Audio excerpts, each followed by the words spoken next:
So, as I always said, they're never going to allow Trump to mess with money.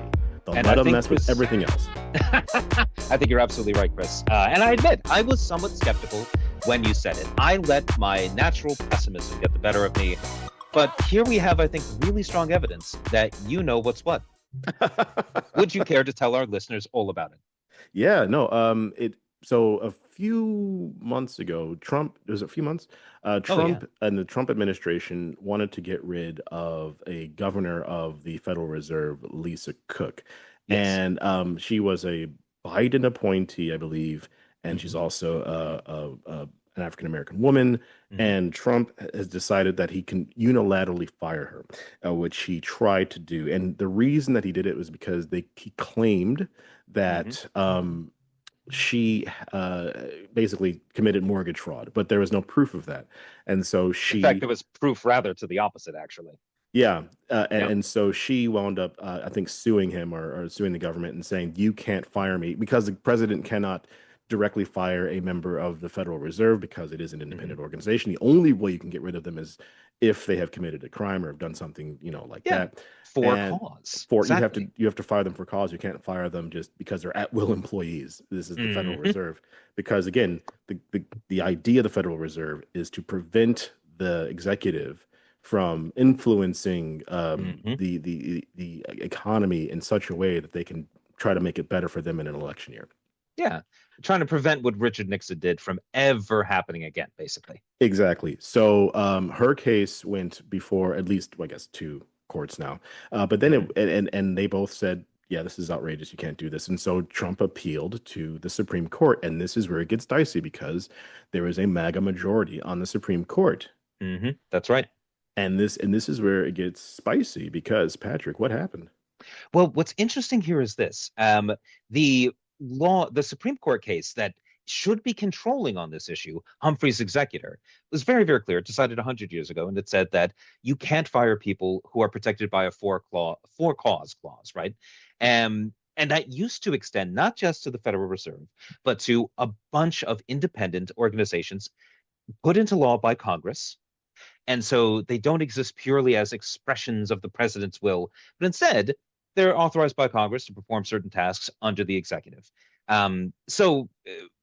The Supreme Court, however, MAGA supermajority being on it, decided, yeah, no, actually, Trump can do whatever he wants. Who cares? What is law anyway? But somehow the Fed is different. And this is what's been interesting is everyone's been asking themselves ever since the Supreme Court stated on its shadow docket while announcing that Trump can fire anyone he wants except the Federal Reserve. Why? What's the theory? What makes the Fed so different? And do they really mean that? Or are they just saying it so as not to spook the markets now? So when this case came before them, the real question was, well, now we get to see, does the money really matter? Or are they just on board with a presidential dictatorship? Uh, Yeah. and it does appear that, Chris, you called it. You don't mess with the money. The Yeah. Supreme Court has ruled that nope, he cannot fire Lisa Cook without cause, and he has not shown cause, and therefore they are not allowing him to remove her until they hear the full case. Until they hear the full story, which Yep. I mean, it's interesting because over the past couple of months, the Supreme Hmm. Court, I usually even without hearing the case, they've been making Yeah. these huge, huge pronouncements about American society, but on kind of the societal side. But Oh, absolutely. anytime you mess with Hmm. tariffs, you mess with money, you mess with banking, all of a sudden they wake up and they're just like, whoa, whoa, whoa, whoa, whoa, whoa, whoa, buddy. You're Hmm. messing with my stocks now. You're messing with my bag. So Right. all of a sudden they wake up and they put the brakes on Trump, and it's now becoming like we probably need a third case or something. Hmm. But it is now becoming a trend that he's allowed to mess with your personal life, which means that Yeah. interracial marriage might be on the table if you talk to Clarence Thomas, which would be Oh, he has been ridiculous, given that very he's married to a explicit. white woman. Yeah. Oh, yeah. Yeah. Yeah. But it's fine because I don't know. It doesn't matter because it'll only affect other people, I suppose. Maybe they'll carve out an exception for, evil reactionaries in their 70s. Their Yeah, their who knows? marriages are safe, but everyone else, you lose your marriage. So like it's Yeah, you're right to point out that a lot of these very big sweeping changes coming in from the Supreme Court have not been the result of fully argued cases. This Yeah. hasn't been like Roe v. Wade, where the judges hear from both sides and then come to a determination and write a decision justifying that decision that can then be understood and applied by lower courts and by lawyers and by the public. Instead, what's been happening is usually rulings on what's called the shadow docket, Yeah. which is where you've got a request for injunctive relief. You've got a request for an interlocutory decision. In other words, it's something that's going on you got to settle before the case can go forward fully, like sort of the rules of how the case is going to work or what each side is allowed to do while the case progresses. And in this case with Lisa Cook, Donald Trump was asking the Supreme Court to give him the right to fire her while the case proceeded to determine whether he had the right to fire her. Yeah. In other words, until they get to rule, what should the status quo be? That she's out and he puts in somebody else that he wants, or that she's still there and he can't replace her? And the way that courts usually rule on these kinds of things is on the balance of equities.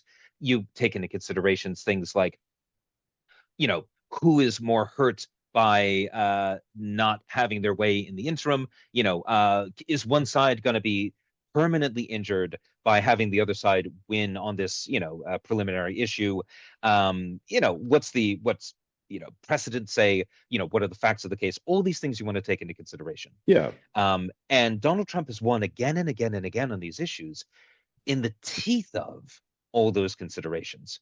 So, like when the Supreme Court effectively ruled that he could sequester any funds he wants and just not spend money duly allocated by Congress, what they were saying was, well, sure, tens of thousands of people will die, but that doesn't matter because the president might not get his way for a few months, Yeah. right? Yeah. And if you think that's a proper balancing of the issues, then I have got a bridge to sell you in Brooklyn, my friend. Yeah, and I mean, this is what's weird. I mean, we're going to have to wait and see how this works. But I mean, if this is the case, then there it clearly is some kind of line. There was another line where it came to due process, which Hmm. even had Brett Kavanaugh, right? The due process exists. We're not getting rid of it. Right. But it was, the act. It was the maximum amount of like kind of pushing to Hmm. get there. Oh yeah. So we've talked about this, and we'll talk about some other things, and we'll keep on talking Yeah. because this is a wild, wild thing. Yeah. It's the deconstruction of the rule of law.